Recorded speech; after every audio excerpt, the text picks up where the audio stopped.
வணக்கம். நம்ம எல்லாருமே ஒரு விஷயத்த அடிக்கடி கேள்விப்பட்டிருப்போம் இல்லையா? இயற்கையானதுன்னா அது பாதுகாப்பானது அப்படின்னு. ஆனா அது நிஜமாவே உண்மையா? வாங்க இத பத்தி கொஞ்சம் ஆழமா பார்க்கலாம். நீங்க சோஷியல் மீடியால பார்க்கலாம், நம்ம ஃப்ரெண்ட்ஸ் சொல்லுவாங்க, வீட்ல பெரியவங்க சொல்லுவாங்க. இப்படி எல்லா பக்கமும் இதான் பேச்சு. ஒரு பொருள் இயற்கையா கிடைக்குதுன்னா, அது நமக்கு நல்லது, ரொம்ப சேஃப் அப்படின்னு நாமளே ஒரு முடிவுக்கு வந்துடுறோம். சரி. ஆனா ஒரு நிமிஷம் யோசிச்சு பாருங்க. அதுல எவ்ளோ உண்மை இருக்கு? வாங்க, இதுக்குள்ள கொஞ்சம் இறங்கி பாப்போம். ஏன்னா, இதுக்கு பின்னால இருக்கிற அறிவியல் ரொம்பவே சுவாரஸ்யமான ஒரு கதைய நமக்கு சொல்லுது. இன்னைக்கு நம்மளோட பயணம் எப்படி இருக்க போகுதுன்னா, முதல்ல இயற்கைனா நல்லதுங்கிற கட்டுக்கதைய உடைக்க போறோம். அப்புறம் நாம கவனிக்க தவற ஒரு முக்கியமான விஷயத்த பத்தி பார்க்க போறோம். அதுக்கடுத்து நம்ம உடம்புக்குள்ள என்ன நடக்குதுன்னு அறிவியல் ரீதியா புரிஞ்சுக்க போறோம். இதோட விளைவுகள் என்னவா இருக்கும்? கடைசியா இதுக்கு சரியான தீர்வு என்னங்கறதையும் பார்க்கலாம். சரி, வாங்க ஆரம்பிக்கலாம். முதல்ல நம்ம காதுல அடிக்கடி விழுகிற அந்த பொதுவான ஆலோசனைகள்ல இருந்தே ஆரம்பிப்போம். இப்போ பாருங்க, மஞ்சள் உடம்புக்கு ரொம்ப நல்லது, கொள்ள சாப்பிட்டா ஆரோக்கியம் அப்படின்னு யாராவது சொன்னா உடனே நாம என்ன பண்ணுவோம்? ஓ, இது ஒரு சாதாரண உணவுப் பொருள் தானேன்னு நினைச்சிட்டு அதோட உண்மையான சக்தி என்னன்னு தெரியாமலேயே உற்சாகமா அதை நிறைய பயன்படுத்த ஆரம்பிச்சிடுவோம். இங்க தான் நாம ஒரு முக்கியமான கட்டத்துக்கு வர்றோம்.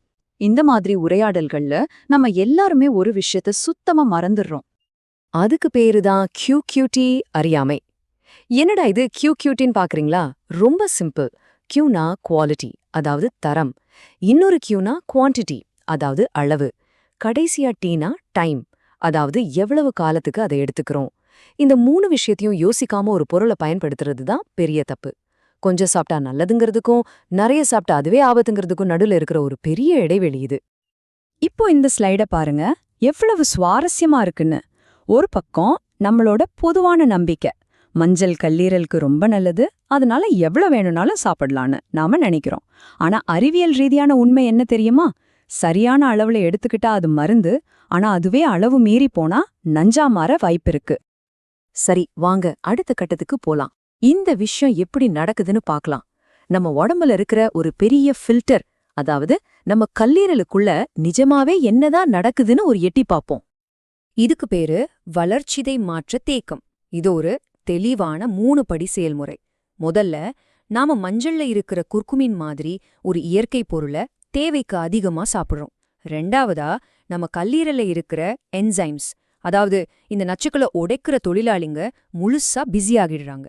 யோசிச்சு பாருங்க, ஒரு டோல்கேட்ல ஒரே நேரத்துல 1000 வண்டி வந்தா என்ன ஆகும்? அதே நிலைமை தான் இங்கேயும். கடைசியா, இப்படி ப்ராசஸ் பண்ண முடியாம மிஞ்சி போன அந்த பொருள் நம்ம கல்லீரல்லே கொஞ்சம் கொஞ்சமா தேங்க ஆரம்பிக்குது. இதனால என்ன ஆகுது? நம்ம கல்லீரலுக்குள்ள ஒரு பெரிய மெட்டபாலிக் டிராஃபிக் ஜாம் உருவாகுது. நம்ம உடம்போட ஹைவேஸ்ல டிராஃபிக் ஜாம் ஆன மாதிரி தான்.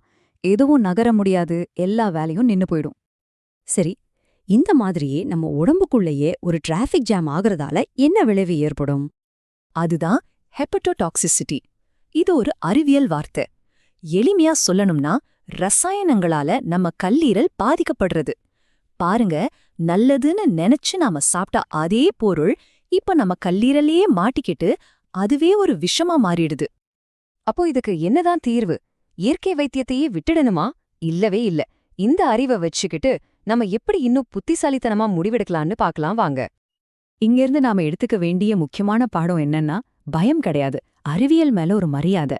நாம ஒரு விழிப்புணர்வுள்ள நுகர்வோரா இருக்கணும். எதை எடுத்துக்கிட்டாலும் அந்த QQTய ஞாபகம் வச்சுக்கோங்க. தரம், அளவு, நேரம். இயற்கைங்கிற வார்த்தையை கேட்டதும் அதுல எந்த ஆபத்தும் இல்லைன்னு முடிவு பண்ணிடாதீங்க. சக்தி வாய்ந்த இயற்கை பொருட்களை மரியாதையோட அணுகணும். ரொம்ப முக்கியமா, அளவுக்கு மிஞ்சினால் அமிர்தமும் நஞ்சு. இந்த ஒரு பழமொழி போதும் எல்லாத்தையும் புரிஞ்சுக்க. இது நம்மள ஒரு இறுதி சிந்தனைக்கு கூட்டிட்டு போகுது. இந்த மாதிரி இயற்கைன்னு சொல்லி நாம பரவலா நம்பிட்டு இருக்கிற வேற என்னென்ன விஷயங்கள் எல்லாம் நம்ம கேள்வி கேட்கணும்? யோசிச்சு பாருங்க. இந்த மாதிரி ஒரு சின்ன கேள்வி கேட்க ஆரம்பிச்சாலே போதும், தலைப்புச் செய்திகளுக்கு பின்னாடி இருக்கிற உண்மையை புரிஞ்சுக்கிட்டு நம்ம ஆரோக்கியத்தை பத்தின ஒரு தெளிவான பார்வை நமக்கு கிடைக்கும்.